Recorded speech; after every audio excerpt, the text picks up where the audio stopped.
Sir please help me sir, मेरी wife कहीं मिल नहीं रही सर, बहुत ढूंढा उसको। जरा ठीक से बताइए क्या हुआ था। सर हम बोलगंज में रहते हैं। आज मॉर्निंग में मैं, मेरी वाइफ सुरभि और मेरी बेटी रिद्धि बोलगंज से भुवनेश्वर जाने के लिए निकले थे सर। भुवनेश्वर कोटी की जगह? सर भुवनेश्वर में मेरी वाइफ सुरभि की बुआ रहती है सर, वहीं जा रहे थे हम।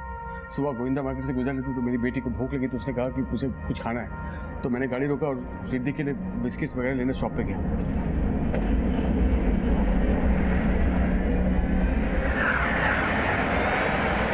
बेटा चॉकलेट एंड बिस्किट, पानी पी लो। बेटा मम्मी कहाँ है? पता नहीं। बाहर गई थी क्या? नहीं।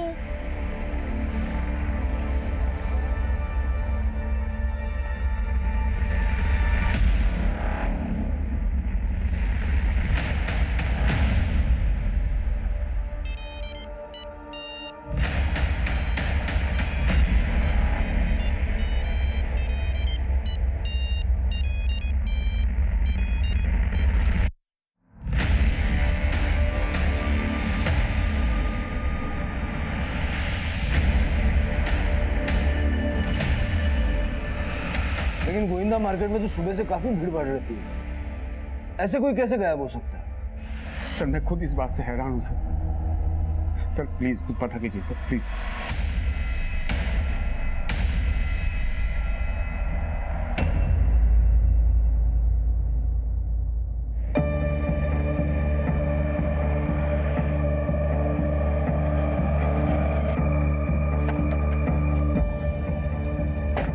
सर गाड़ी हमने यहीं रोकी थी सर, बच्ची को भूख लगी थी तो मैं बिस्किट वगैरह लेने गया तो आके देखा तो मेरी वाइफ बैठी नहीं थी, तो मैंने आसपास सबको पूछा सर, लेकिन किसी को कुछ पता नहीं था सर। विवेक आसपास पूछताछ करो, देखो किसी ने कुछ देखा क्या।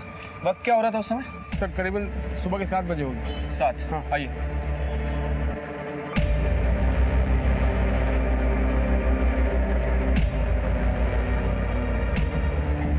सर सुबह आए हुए थे ये, अपनी बीवी के लिए काफी परेशान भी थे। इसके अलावा सर कुछ पता नहीं मुझे। ठीक है, हाँ।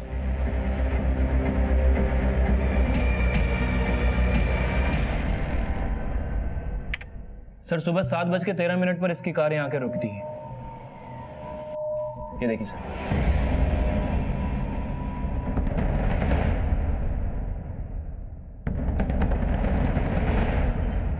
बच्ची को ले जाओ।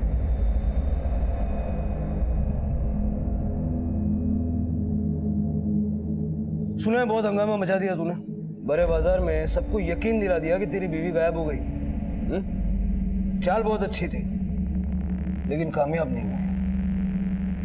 कैसी चाल सर? आप ये क्या बोल रहे हैं, मुझे कुछ समझ में नहीं आ रहा। नौटंकी बंद कर।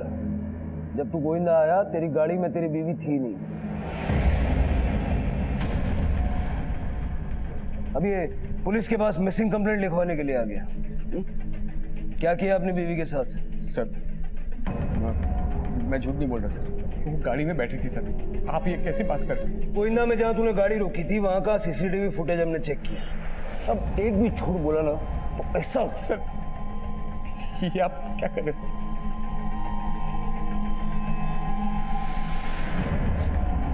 मुझसे बहुत बड़ी गलती होगी सर, मुझसे बहुत बड़ी गलती होगी। अब मुझे याद आया सर, गोविंदा से पहले मैंने माक्सी में गाड़ी रोकी थी और वो सर वो गाड़ी सुरभि ने रुकवाई थी sir.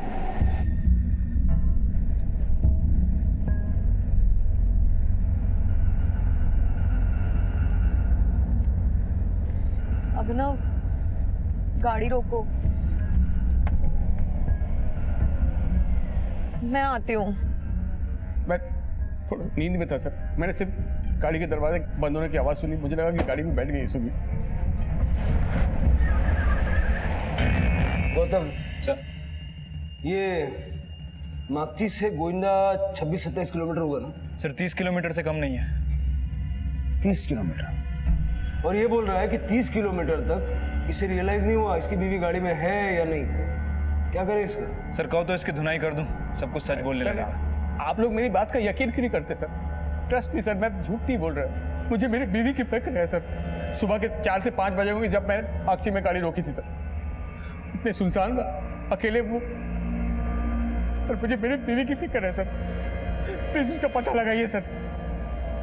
I need your help sir.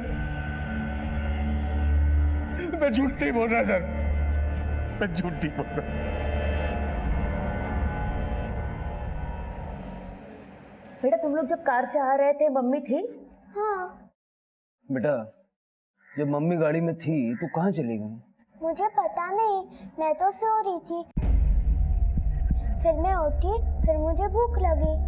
फिर तुम्हारे पापा तुम्हारे लिए बिस्किट चॉकलेट लाए और पूछा मम्मी कहाँ है। लेकिन मम्मी तो नहीं थी ना, कहाँ गई? रिद्धि बेटा, मैंने बीच में एक बार गाड़ी भी रोकी थी। बस हमने पूछ लिया जो पूछना था। सर इसका मतलब यह है कि अभिनव ने अपनी बीवी के साथ जो कुछ भी किया वो तब किया जब इसकी बेटी सो रही थी। सर इसकी बातों पे भरोसा नहीं किया जा सकता। सर ऐसा कैसे हो सकता है कि 30 किलोमीटर तक इसे पता ही नहीं चला कि उसकी बीवी उसकी कार में है या भी नहीं? सर एकदम सफेद झूठ बोल रहा है ये। गौतम अगर झूठ बोल भी रहा है तब भी उसको एक मौका देना चाहिए। सर मागची में सुनसान हाईवे पे एक औरत का होना नॉट सेफ। उसको मागची लेके जाओ। ठीक है सर।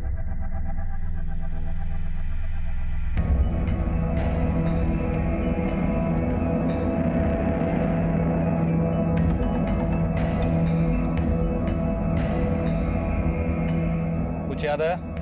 सर लगता तो यही है, लेकिन मैं श्योरली नहीं बोल सकता सर।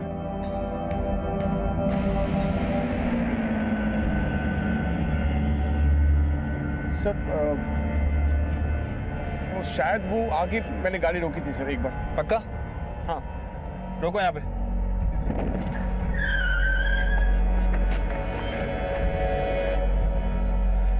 ये सर, जगह शायद मैंने यही गाड़ी रोकी थी सर। आसपास देखो, इसकी बीवी को किसी ने देखा है क्या? Okay sir.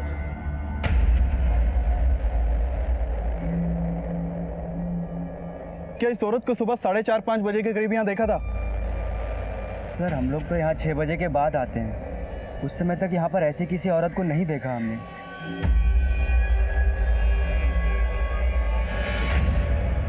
अब मैं कोई कहानी सुनना नहीं चाहता। क्या किया अपनी बीवी के साथ? मैं कोई कहानी नहीं बना रहा सर। चल मान लिया कि तू कोई कहानी नहीं बना रहा। तेरी बीवी तो पढ़ी लिखी है। अगर उसका फोन तेरी गाड़ी में छूट गया तो कोई पीसीओ ढूंढ के तो तुझे कांटेक्ट कर सकती है ना। यही बात मैं आपको समझाने की कोशिश कर रहा हूँ सर। अगर उसने मुझे फोन नहीं किया इसका मतलब वो कोई मुसीबत में है सर। मुसीबत में छोड़ा किसने? तूने ना। क्या पता तेरा क्या इरादा था? सर लेकिन आप ये मुझे, मैं यहाँ पर आया बीवी की मिसिंग रिपोर्ट लिखाने, आप मुझे यहाँ पर। इसके परिवार का पूरा डिटेल्स लो इससे और फिर इसको तोड़ के पूछो कि बीवी के साथ क्या किया। सर ये आप गलत कर रहे हैं सर। सर ऐसा मैंने कुछ नहीं किया सर। गौतम सर अभिनव की कॉल रिकॉर्ड्स निकालो, पता करो उसका अपनी बीवी के साथ रिश्ता कैसा था। उसने कहा कि वो भुवनेश्वर एक बिजनेस मीटिंग के लिए और सुरभि की बुआ से मिलने के लिए जा रहा था। पता करो उसका भुवनेश्वर जाने का रीजन यही था या नहीं। और संबलपुर से लेके गोविंदा तक जितने भी सीसीटीवी हाईवे पे सबका फुटेज निकालो। ठीक है सर। हेलो। अभिनव के भाई भुवन बात कर रहे हो? हाँ लेकिन आप कौन बोल रहे हैं? मैं गोविंदा पुलिस से पीएसआई गौतम बात कर रहा हूँ। जी सुरभि मेरी बड़ी बहन का नाम है। क्या? दीदी गायब है?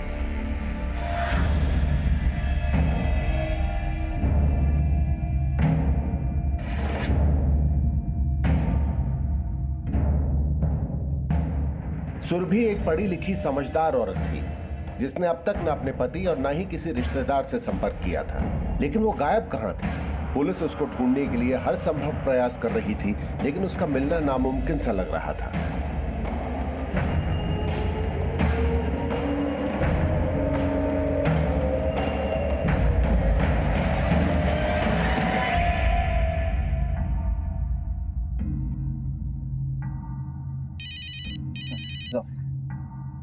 हाँ तो बस सर मैंने मागची टोल की फुटेज चेक की है।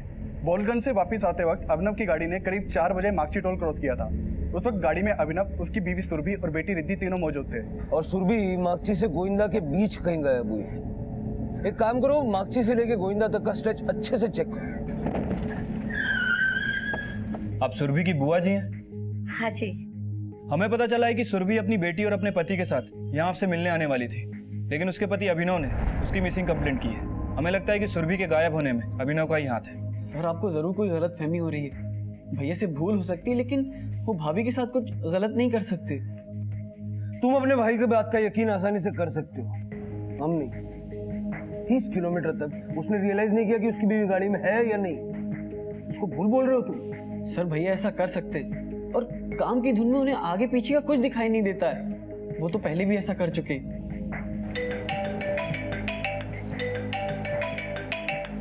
हेलो हेलो भुवन, तुम्हारे भैया मुझे यहाँ मार्केट में फिर से भूल के चले गए हैं और यहाँ मुझे बहुत देर से कोई ऑटो भी नहीं मिल रहा है। तुम प्लीज आके मुझे पिकअप कर लोगे?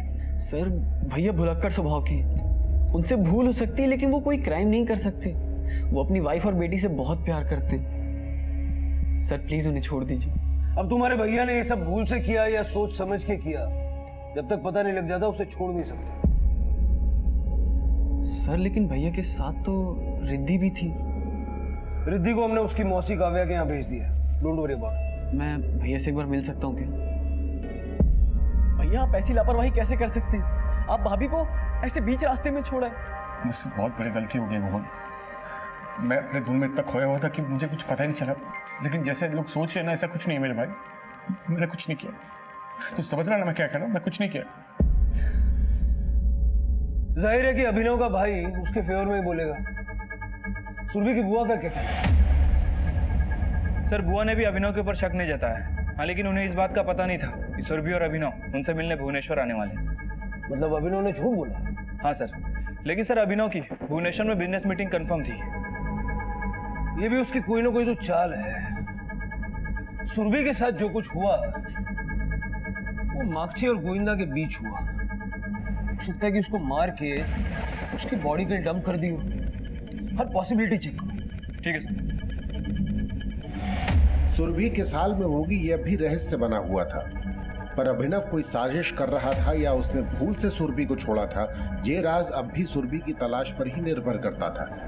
लेकिन फिलहाल सुरभि से जुड़ी कोई भी सूचना नहीं मिल रही थी। इसी दौरान पुलिस को गोविंदा और नाकुची के बीच एक अज्ञात लाश मिली।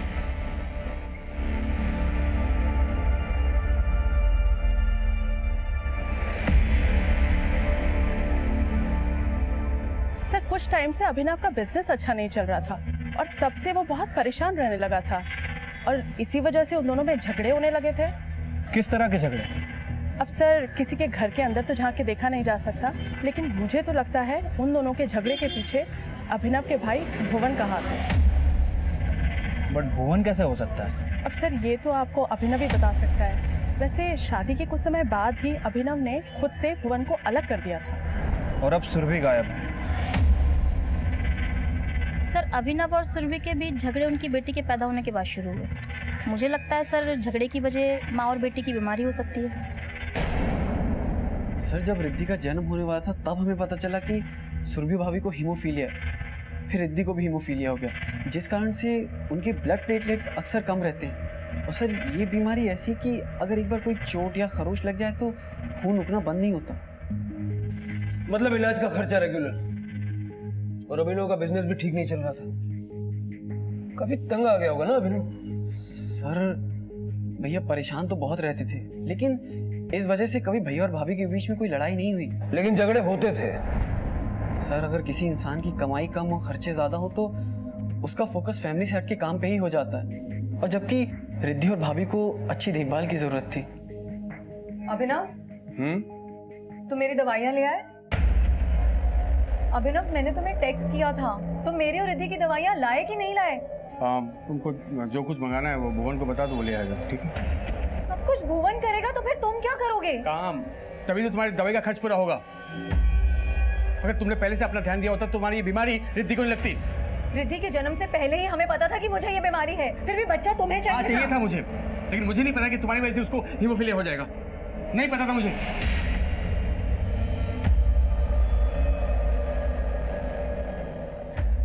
सर हो सकता है कि सुरभि की बीमारी के खर्चों से तंग आकर उसने सुरभि को गायब कर दिया। लेकिन हीमोफीलिया उसकी बेटी को भी है। सर हो सकता है कि बेटी को सिंपैथी पाने के लिए रखा हो ताकि उसके झूठ पे पर्दा डाल सके। हेलो, सुरभि हीमोफीलिया की मरीज थी। हो सकता है उसके साथ ऐसा कुछ हो गया हो जिससे वो हॉस्पिटलाइज हो गई। लेकिन सर माक्सी और गोंदिया के बीच जितने भी हॉस्पिटल है मैंने सभी जगह चेक किया, सुरभि के बारे में कोई लीड नहीं मिली है। सर मागची पुलिस स्टेशन से कॉल आया था। कल उन्हें मागची गोविंदा हाईवे के ऊपर एक औरत की लाश मिली थी। सुरभि? सर उन्हें जो लाश मिली वो जंगली जानवरों ने आधी खाई हुई थी। लाश को पहचानना मुश्किल हो रहा है, शायद हो सकता है वो सुरभि ही हो।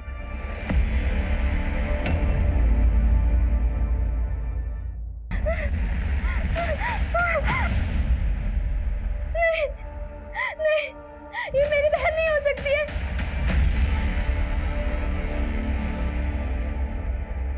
सर मैं कोई चाल नहीं चल रहा सर, मैं आपको बोल रहा हूँ मैंने कुछ नहीं किया। आप सुरभि का पता लगाइए प्लीज। वही पता लगा क्या रहा? लाश मिली है उसकी? तूने खुद मरा या किसी से मरवाया?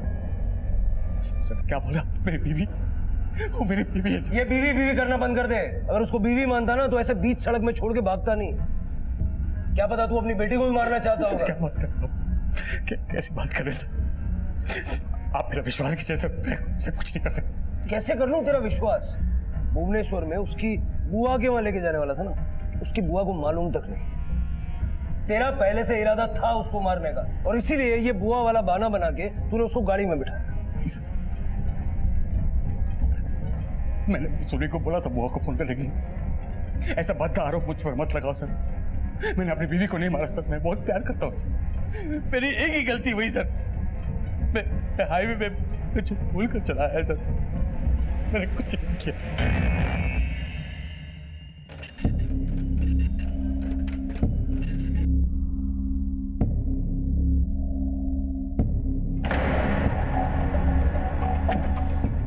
सर मैंने अभिनव के कॉल रिकॉर्ड चेक किए सर, उसके रिकॉर्ड में किसी भी सुपारी किलर का नंबर नहीं मिला है। लेकिन सर कॉल रिकॉर्ड के हिसाब से दिन में घंटों बात किया करते थे जीजा और साली।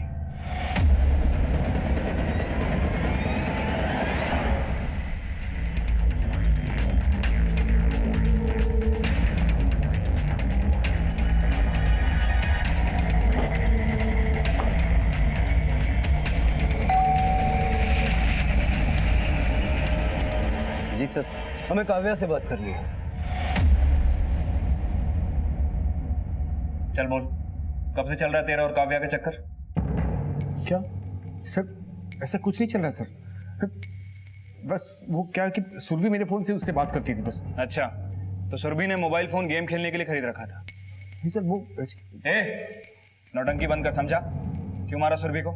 सर मुझे सुरभि दीदी जीजा जी के नंबर से कॉल करती थी, क्योंकि मेरा और जीजा जी का नेटवर्क सेम है, तो कॉलिंग फ्री थी। तुम दोनों का सिर्फ मोबाइल नेटवर्क नहीं, इरादे भी सेम थे, सुरभि को खत्म करने। और ये फ्री कॉलिंग वाली बात तुम दोनों के प्लानिंग का हिस्सा है। सर आप ये क्या बोल रहे हैं? जीजा जी दीदी को बीच रास्ते में भूल आए और आप मुझे। तो तुम्हारे कहने का मतलब है कि तुमने कुछ नहीं किया, जो कुछ भी किया वो अभिनव ने किया। नहीं सर, जीजा जी दीदी के साथ ऐसा कर ही नहीं सकते। हाँ ये बात सच है कि वो भुलक्कड़ है, लेकिन तुम्हें रोज फोन करना वो भूलता नहीं था। सर मैं कह रही हूँ ना, सुरभि दीदी मुझे जीजा जी के नंबर से कॉल करती थी।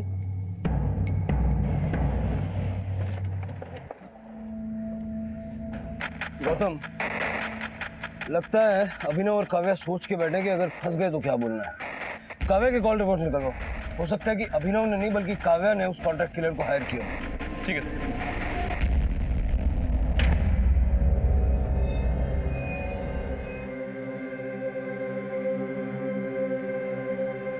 सुरभि को गायब हुए 15 दिन बीत चुके थे। क्या वो किसी बड़ी मुसीबत में थी या फिर किसी अपराध का शिकार बन चुकी थी? वहीं उसकी बेटी अपनी मां के इंतजार में थी, जो अब मजबूरन अपने पिता से भी दूर हो चुकी थी।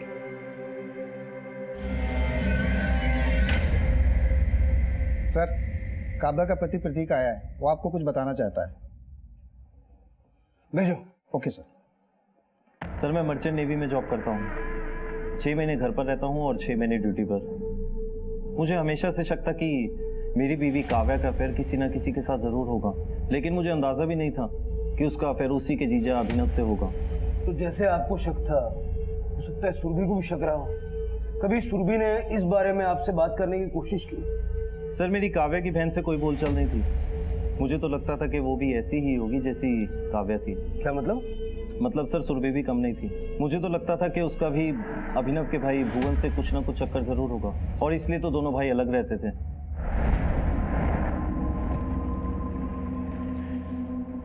सर ये तो काव्या का हस्बैंड प्रतीक है, ये यहाँ क्यों आया था? सुरभि और काव्या का कैरेक्टर बताने के लिए आया था। कह रहा था कि अभिनव और काव्या का ही नहीं, सुरभि और भुवन का भी अफेयर हो सकता है। लेकिन सर मैंने अभिनव और काव्या इन दोनों के फ़ोन रिकॉर्ड चेक किए हैं सर, दोनों के फ़ोन रिकॉर्ड में कुछ भी सस्पिशियस नहीं मिला है। और जब जब इन दोनों की फ़ोन पे बात होती थी, अभिनव की फ़ोन लोकेशन हमेशा उसके घर की रही थी। सर मुझे लगता है इस प्रतीक का ऐसा बयान देना, इसका मकसद कुछ और ही है।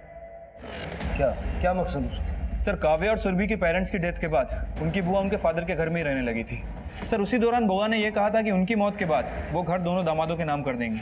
इस सिलसिले में मैंने बुआ से पूछताछ भी की सर। उनका कहना है कि काव्या अपने पति प्रतीक से ज़्यादा खुश नहीं थी। प्रतीक छोटी छोटी बातों पर उस पर शक किया करता था, जबकि अभिनव के बारे में उन्होंने कहा है कि अभिनव थोड़ा भुलक्कड़ जरूर है, लेकिन सुरभि का मर्डर नहीं कर सकता। गौतम, लेकिन प्रतीक ने एक बात तो नहीं बताई है। मान लो कि सुरभि और भुवन का चक्कर था, अभिनव के पास सुरभि को मारने का मोटिव था।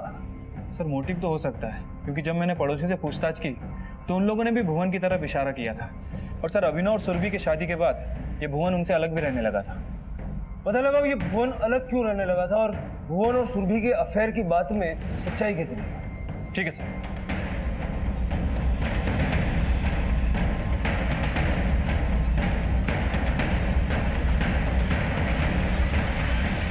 अभिनव और सुरभि की शादी से पहले दोनों भाइयों में बहुत प्यार था, लेकिन शायद शादी के बाद सुरभि को लेकर दोनों भाइयों में झगड़ा हुआ। अभिनव तो काम में बिजी रहता था, लेकिन भुवन ने घर पे आना बंद नहीं किया था। भाई की गैर मौजूदगी में वो अक्सर आता जाता रहता था।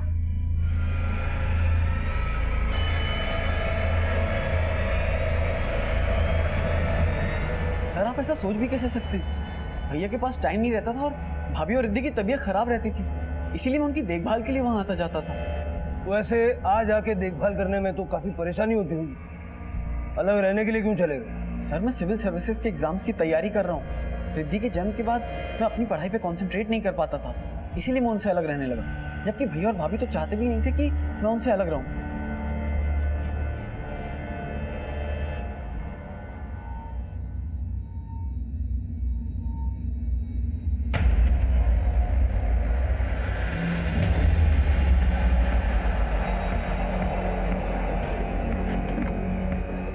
सर मार्क्सी गोविंदा हाईवे के पास जिस औरत की बॉडी मिली थी वो सुरभि नहीं है। सुरभि की उम्र 30 साल है और वो हीमोफीलिया की पेशेंट है, जबकि जो बॉडी हमें मिली है उसकी उम्र 40 साल है और उसमें हीमोफीलिया के सिम्टम्स नहीं मिले। सर इसकी मौत 2 बजे से 4 बजे के बीच में हुई है, जबकि सुरभि को 4 बजे के आसपास अपने पति अभिनव के साथ मार्क्सी टोल नाका क्रॉस करते हुए देखा गया और उस समय वो सही सलामत थी। लेकिन सुरभि मार्क्सी और गोविंदा के बीच ही गायब हुई, और जिस रात सुरभि गायब हुई उसी रात उस औरत का मर्डर हुआ। ये कुछ ज्यादा ही बड़ा कोइंसिडेंस है। अगर मरने वाली सुरभि नहीं थी तो सुरभि अब कहाँ है? और अगर सुरभि सही सलामत है तो फिर उसने अपने परिवार से कांटेक्ट क्यों नहीं किया? एक काम करो, मार्क्सी और गोविंदा के बीच फिर से अच्छे से पूछताछ करो, और जो लाश हमें मिली है उसका आइडेंटिफिकेशन कराने की कोशिश करो। ठीक है सर।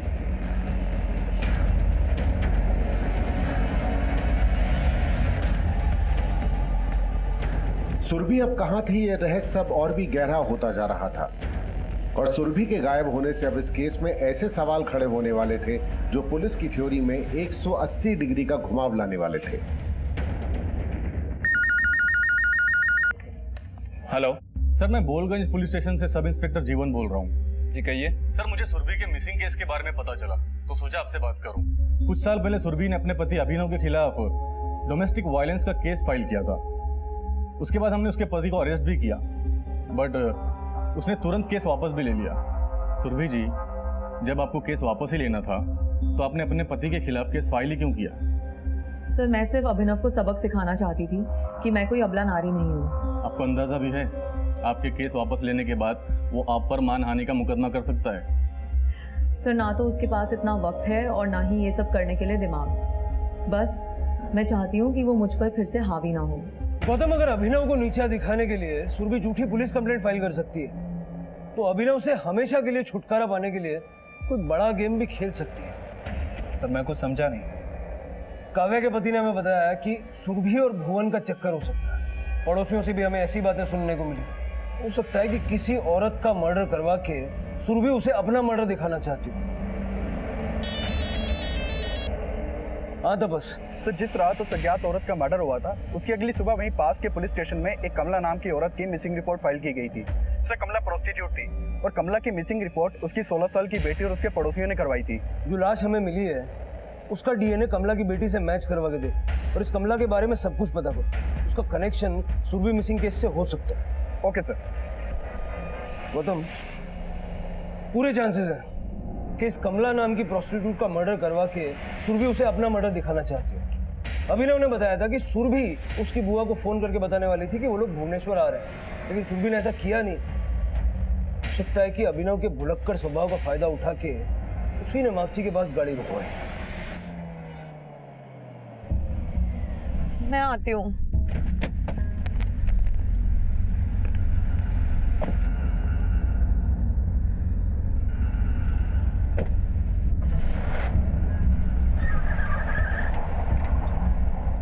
उसे यकीन होगा कि अभिनव गाड़ी में उसकी एब्सेंस को नोटिस नहीं करेगा। लेकिन सर जो बॉडी मिली थी पोस्टमार्टम रिपोर्ट के हिसाब से उसकी मौत सुरभि के मागची पहुंचने से पहले हो चुकी थी। आपको वाकई लगता है कि सुरभि ऐसा कुछ कर सकती है? गौतम, हो सकता है मेरी थियरी गलत हो, लेकिन मेरे लिए सबसे बड़ा सवाल यह है कि अगर सुरभि सही सलामत है तो उसने अपने परिवार को कांटेक्ट अब तक क्यों नहीं किया? एक काम करो, सुरभि के पिछले सारे कॉल रिकॉर्ड्स निकालो। ठीक है सर।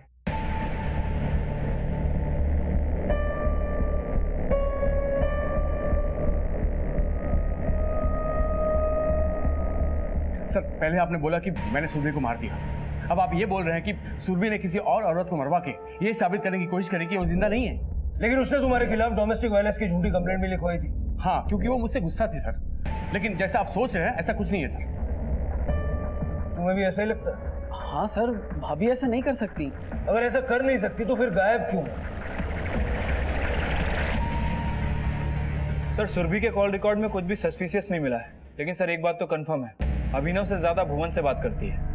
भुवन की कॉल रिकॉर्ड्स अच्छे से स्कैन करो और भुवन का फोन सर्वेलेंस पे रखो। हो सकता है सुरभि और भुवन एक दूसरे के टच में हो। ठीक है सर।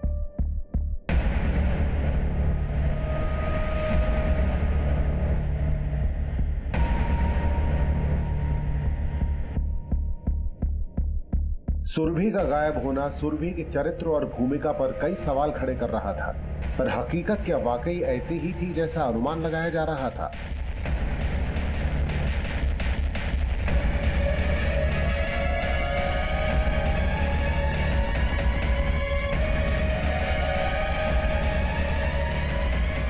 सर मैं दूध की डेयरी में काम करता हूँ। रोज सुबह 4 बजे यहाँ से डेयरी के लिए निकलता हूँ। बुधवार 4 बजे मैंने एक औरत को यहाँ खड़े हुए देखा था, बड़े घर की लग रही थी।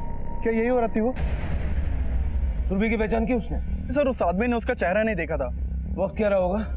सर करीब 4 बजे। जिस औरत की लाश हमें मिली उसका मर्डर 2 से 4 के बीच हो गया था। ये बस में बैठने वाली सुरभि हो सकती है। पता करो ये व्हाइट मिनी बस किसकी है। हो सकता है उसमें भुवन भी मौजूद है। Okay sir.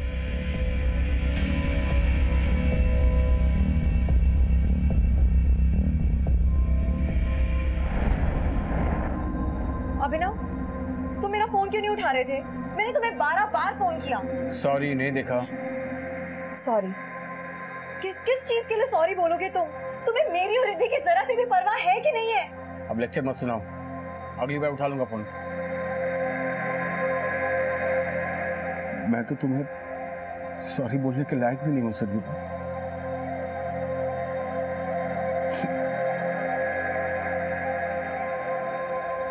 सर मैंने भुवन के कॉल रिकॉर्ड्स और एलिबाई चेक किए। सर उसके कॉल रिकॉर्ड में कुछ भी सस्पिशियस नहीं मिला, लेकिन जिस सुबह सुरभि और अभिनव शहर से निकल रहे थे भुवन की लोकेशन अगली शाम तक बोलगंज में ही थी। यहाँ आसपास कोई बस स्टॉप है या कोई ऐसा इंसान जिसके पास सफेद मिनी बस हो? यहाँ ऐसा कोई नहीं, पर हाँ वहाँ कंस्ट्रक्शन साइट में मजदूर लोग हैं, वो मिनी बस का इस्तेमाल करते हैं। सर हमारे कंस्ट्रक्शन कंपनी में एक वाइट कलर का मिनी बस है। उस बस को हम अपने मजदूरों को लाने ले जाने के लिए इस्तेमाल करते हैं। 18 मार्च की रात को उस मिनी बस से कौन कौन मजदूर गया था? 18 मार्च? सर 18 मार्च की रात को काफ़ी लेट नाइट तक काम चलता रहा और उस बस में भंडारी, गोलू, अजीत, सल्लू और बस का ड्राइवर करीम था सर। अभी कहाँ है ये सब लोग? सर उसके अगले दिन से कोई भी काम पे नहीं आया और अजीत बस लौटाने आया, उसके बाद से वो भी गायब। ये लोग रहते कहाँ हैं? सर कुछ आइडिया नहीं है। गौतम, भंडारी, गोलू, सल्लू, अजीत, करीम और इन सब का लुकआउट नोटिस जारी करो। पता लगाओ ये लोग कहाँ छिपे हो सकते हैं। ठीक है सर।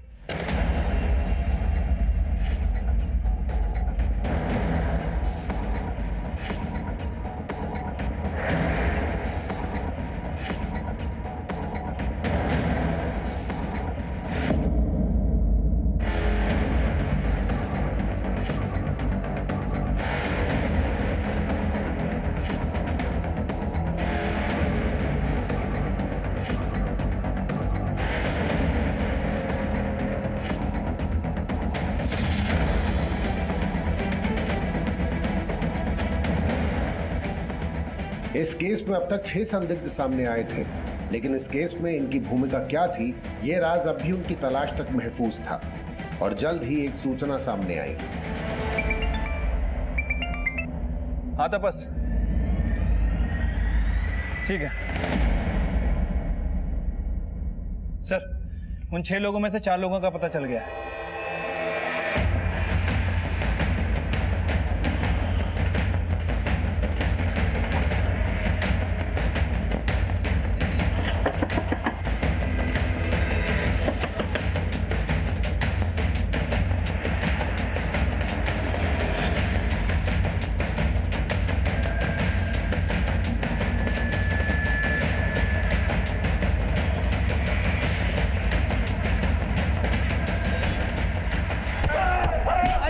रुक जाओ।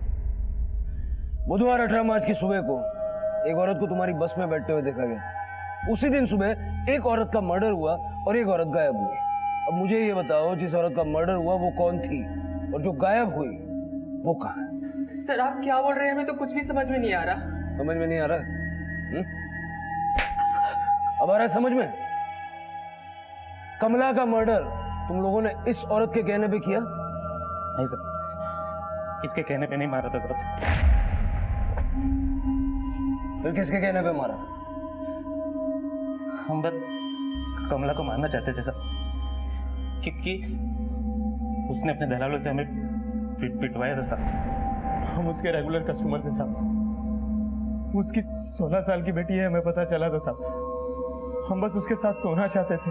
हमने कमला को ऑफर भी किया साहब, लेकिन उसने हमें गालियां दी साहब, फिर अपने आदमियों से पिटवाया साहब। हम उस बदला लेना चाहते थे सर। रोज रात को वो हाईवे पे खड़ी होती थी कस्टमर ढूंढने के लिए। साइड में लगा। भी के कहने पे कमला का मर्डर नहीं किया। जानते हो ना इसको? जानते हो? बोलो! हाँ साहब, उस दिन कमला को मारने के बाद ये हमें हाईवे पे ही दिखाई दी थी साहब। साइड में लगा। उस औरत ने बोला कि आप प्लीज मुझे थोड़ा आगे तक लिफ्ट दे देंगे? ठीक है, बैठिए।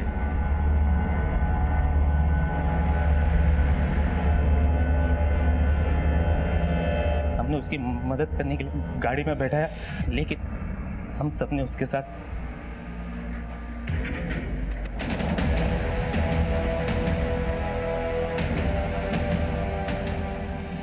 फिर क्या किया उसके साथ? मार दिया? हम तो उसे मारना चाहते थे साहब, लेकिन ये करीम और भंडारी के कहने पे उसे छोड़ दिया साहब। हमने उसे नहीं मारा साहब। करीम और भंडारी का? हमें नहीं पता सर।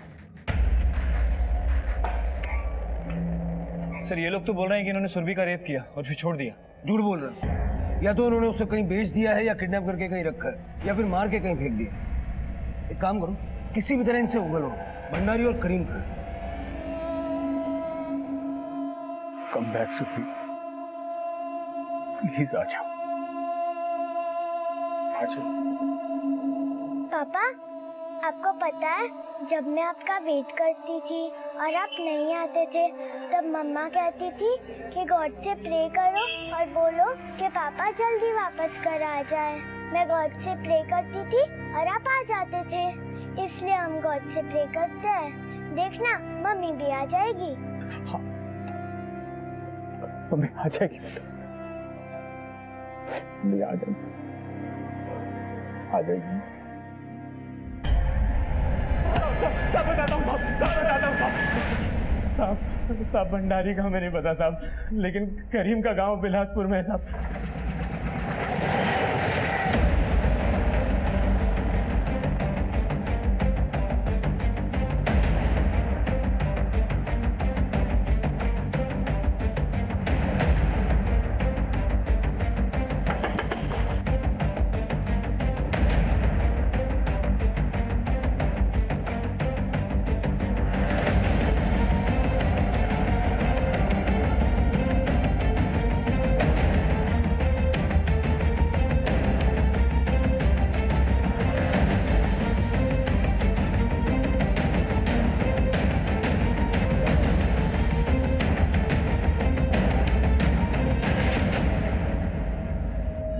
हमें नहीं पता वो औरत कहाँ है।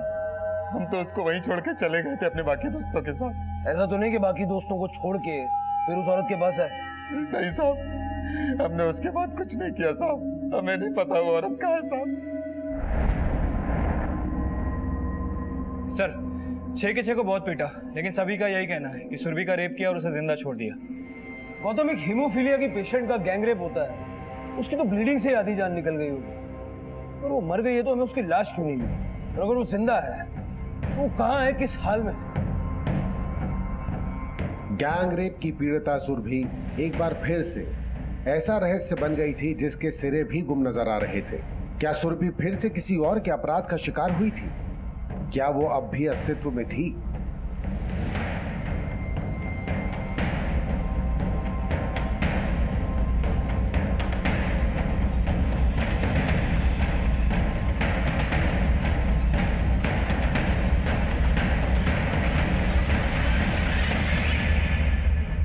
क्या सुरभि भाभी के साथ गैंग रेप? पर सर अभी भाभी है कहाँ? देखो, सुरभि के साथ जो कुछ हुआ उसके बाद तो नहीं लगता कि वो जिंदा भी होगी। सर प्लीज ऐसा मत बोलिए, वरना भाभी के बिना भैया और रिद्धि एकदम टूट जाएंगे। हम उसे ढूंढने की पूरी कोशिश कर।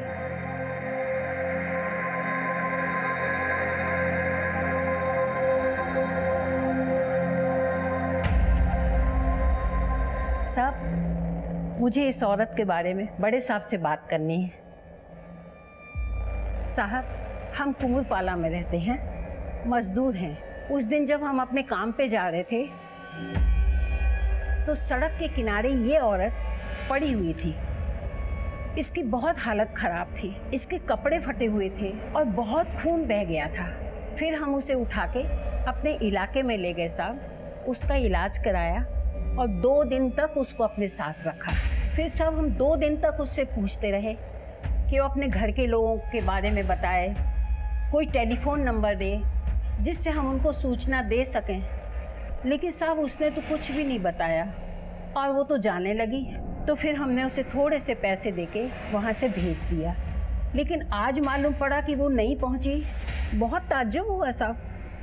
मजदूरों की बस्ती कुमुरपाला से सुरभि ने कहीं ना कहीं की बस तो पकड़ी होगी, पर वो बोलगंज नहीं पहुंची। तो कहाँ गई?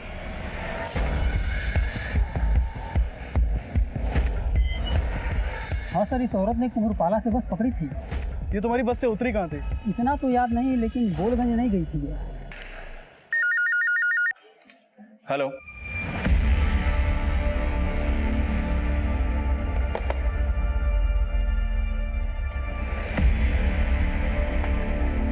चालू है।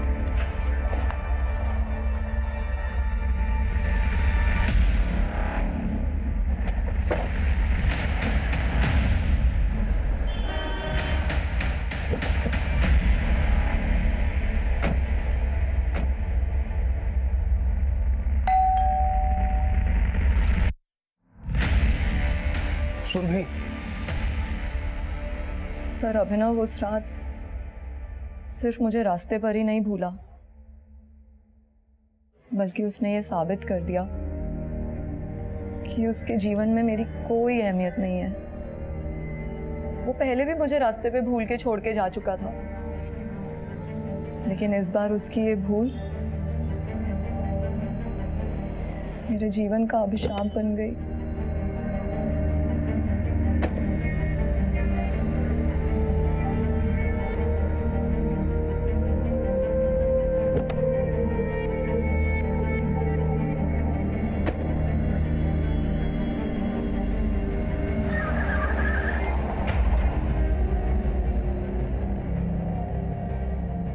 अभिनव की इस भूल की वजह से मुझे उन वैश्यों का शिकार बनना पड़ा।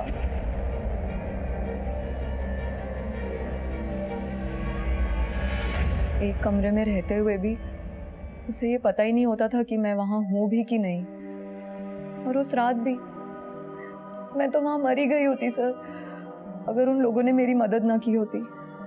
तुम्हारे साथ इतना सब कुछ हो गया, तुमने अपने परिवार से कांटेक्ट नहीं किया? किस मुंह से कॉल करती उन्हें सर, और ये बताती कि मेरे साथ जो कुछ भी हुआ वो अभिनव की भूल थी, या फिर उस इंसान को फोन करती जिसके पास हमेशा एक ही जवाब होता है, गलती हो गई, सॉरी।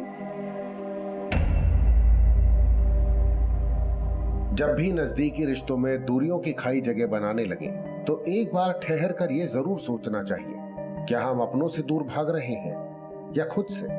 क्योंकि कभी कभी हमें एहसास भी नहीं होता कि दुनियादारी के बड़े बड़े फायदों के लिए हम रिश्तों के उन छोटे छोटे जज्बातों को नजरअंदाज कर देते हैं, जिनके बिना दुनिया भले ही चल सकती है, लेकिन रिश्ते बिना जज्बातों के और जिंदगी बिना रिश्तों की कभी निभ नहीं सकती। मुझे एक मौका और दो। I need you. ये एहसास मुझे हमारे दूर जाने के बाद। I am sorry.